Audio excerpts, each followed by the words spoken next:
ग्वालियर का किला ग्वालियर भारत का एक दिफाई पहाड़ी किला है। मुगल शहनशाह बाबर ने इसे हिंद के किलों में मोती के नाम से पुकारा क्योंकि इसकी गैर मामूली और शानदारियत है और इसे हिंदुस्तान का जबराल्टर भी कहा जाता है।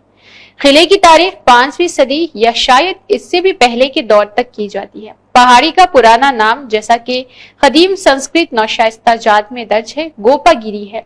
किले का मौजूदा ढांचा कम से कम 8वीं सदी से मौजूद है और जो अब किले का कैंपस है, इसके अंदर पाए जाने वाले नौशाइस्ता जात और यादगारों से जाहिर होता है कि ये 6वीं सदी के शुरू में मौजूद हो सकता है, जिसे इसे हिंदुस्तान के कदीम तरीन दिफा में से एक बनाया जाता है। किले अब भी मौजूद है। जदीद दौर का किला जिसमें एक दिफाई ढांचा और 2 महलात शामिल है, तोमर राजपूत हुक्मरान मान सिंह तोमर ने तामीर किया था।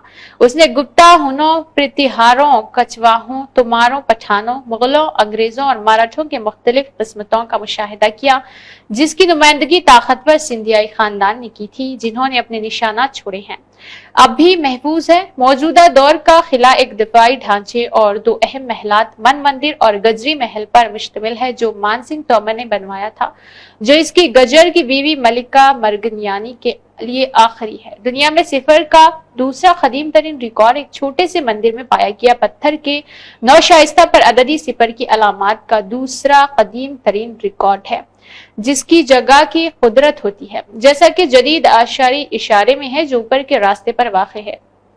यह नौशाइस्ता तकरीबन 1500 साल पुराना है। अफसानों के मुताबिक लफ्ज ग्वालियर गोलीपा के नामों से एक माखूज है। लेजेंड के मुताबिक गोलीपा ने मुकामी सरदार सूरज सिंह को जज्जाम का इलाज किया और शुक्रिया अदा करते हुए सूरज सिंह ने अपने नाम पर ग्वालियर शहर की बुनियाद रखी। इसके बरक्स इस किले को संस्कृत के नौशाइस्ता जात में और गुप्ता दौर में गोपरोद, गोपहाड़, गोपाचल दुर्ग, गोपागिरी और गोपा डेरी कहा जाता है, जिसका मतलब चरवाहे की पहाड़ी है। यह किला गोपाचल नामी एक तन्हाई चट्टानी पहाड़ी बिंध्यान रेत के पत्थर के एक हिस्से के तौर पर बनाया गया था।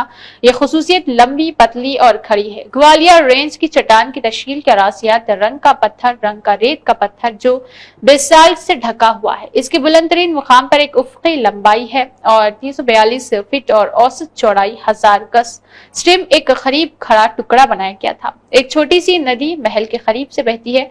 ग्वालियर किले की तामीर का सही दौरानिया गैर यकीनी होता है।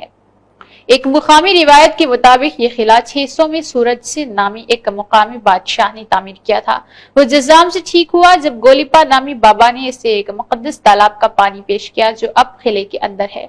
शुक्रगुजार बादशाह ने एक किला बनवाया और इसका नाम बाबा के नाम पर रख दिया। बाबा ने बादशाह को पाला मुहाफिज का लक़ब अता किया और इससे बताया है कि जब तक वो ये लक़ब रखते हैं, किला उनके खानदान के कब्जे में रहेगा। सूरज सिंह पाल की 16 औलादों ने किले को कंट्रोल किया, लेकिन 17वें नाम तेज करण ने इसे खो दिया है, जो अब किले का कैंपस है। इसके अंदर पाए जाने वाले नौशाइस्ता जात और यादगारों से ज़ाहिर होता है कि ये 6वीं सदी के अवाइल में मौजूद हो सकता है। ग्वालियर का नौशाइस्ता 6वीं सदी में हुना के शहनशाह मेहरा कौल के दौर में तामीर करदा एक सूरज मंदिर की वजाहत करता है। तेली का मंदिर जवाब किले के अंदर वाक़ है। 9वीं सदी में गिरजारा प्रतिहारों ने तामीर किया हुआ था। किला यकीनी तौर पर 10वीं सदी तक मौजूद था, जब तारीखी रिकॉर्ड में इसका जिक्र पहली बार मिलता है। इस वक्त किले पर कछेपा घाटों का कंट्रोल था और गालिबन चंदेलों की जागीरदारों के तौर पर था। 11वीं सदी के बाद से मुस्लिम खानदानों ने कई बार किले पर हमला किया। 1022 ईस्वी में गजनी के महमूद ने 4 दिन तक किले का मुहासरा किया। तबक़ात अकबरी के मुताबिक इसने 35 हाथियों के खराज के औज मुहासरा खत्म कर दिया था। गौर के गौरी और हुक्मरान मोहम्मद के एक सीनियर गुलाम बहाउद्दीन तौरगल ने तवील मुहासरे के बाद 1196 में किले पर कब्जा कर दिया। दिल्ली सल्तनत ने 1232 ईस्वी में अल्तमश के दोबारा कब्जे करने से कबल मुख्तसर मुद्दत के लिए किला खो दिया था। 1398 में यह किला तोमारों के कंट्रोल में आ गया। तोमर हुक्मरानों में सबसे मुमताज मान सिंह था, जिसने किले के अंदर कई यादगारों का काम शुरू किया। दिल्ली के सुल्तान सिकंदर लोधी ने 1505 में किले पर कब्जा करने की कोशिश की, लेकिन नाकाम रहे। 1516 में इसके बेटे इब्राहिम लोधी ने एक और हमला किया, जिसके नतीजे में मान सिंह की मौत वाक़ हो गई थी।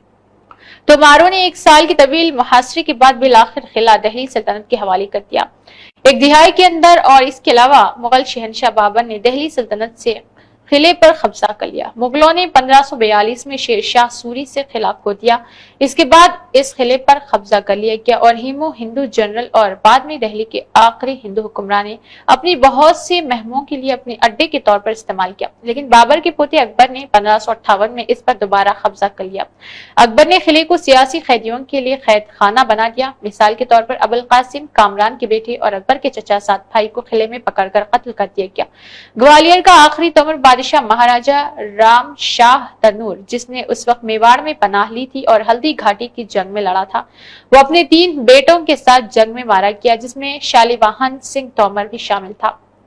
گروہر گوبند کو 24 جون 1606 کو 11 سال کی عمر میں سکھوں کے چھٹے گرو کے طور پر تاج پہنایا گیا۔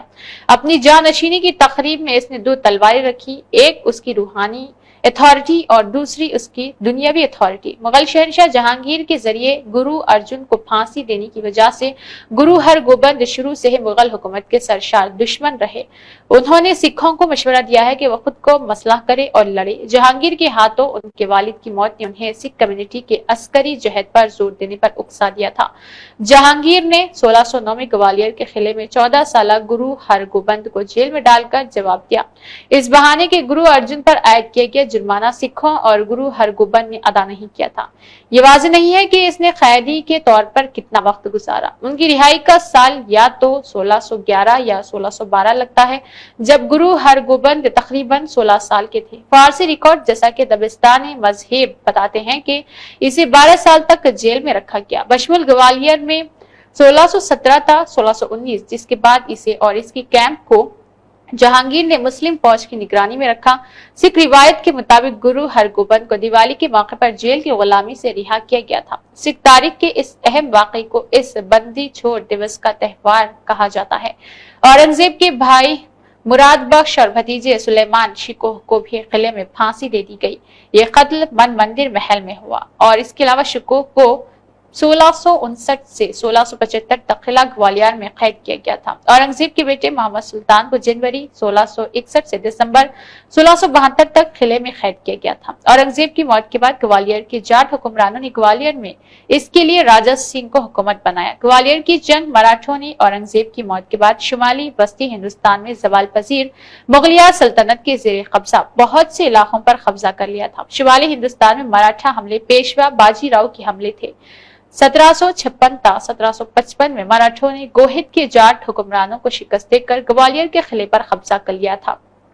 مراٹھا جنرل مہادجی شندے سنڈیا نے گوہد رانا چھتر سنگھ سے قلعہ اور پر قبضہ کر لیا، لیکن بعد میں اسے برطانوی ایسٹ انڈیا کمپنی سے کھو دیا گیا۔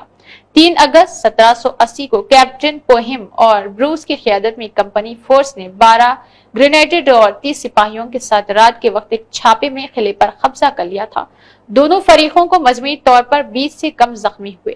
1780 میں برطانوی گورنر وارن نے قلعے کو رانا گوہد کو بحال کیا۔ مراٹھوں کی 4 سال بعد قلعے پر دوبارہ قبضہ کیا گیا اور اس بار انگریزوں نے مداخلت نہیں کی کیونکہ گوہد کے رانا ان کے مخالف ہو چکے تھے۔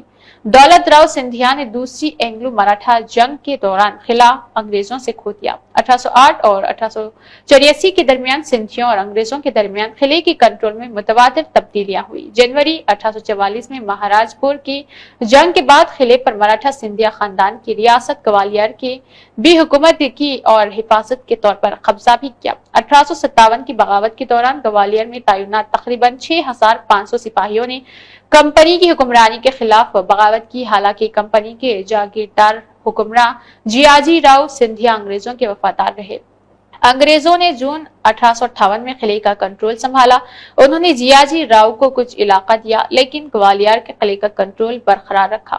1886 تک انگریزوں کا ہندوستان پر مکمل کنٹرول تھا اور قلعہ اب ان کے لیے کوئی اسٹریٹجک اہمیت نہیں رکھتا تھا، اس لیے انہوں نے یہ قلعہ سندھیائی خاندان کو حوالے کر دیا۔ مراٹھا سندھیوں نے 1947 میں ہندوستان کی آزادی تک گوالیار پر حکمرانی جاری رکھی اور جے ولاس محل سمیت کئی یادگاریں تعمیر کی۔ نیہا خان کی یہ خاص رپورٹ۔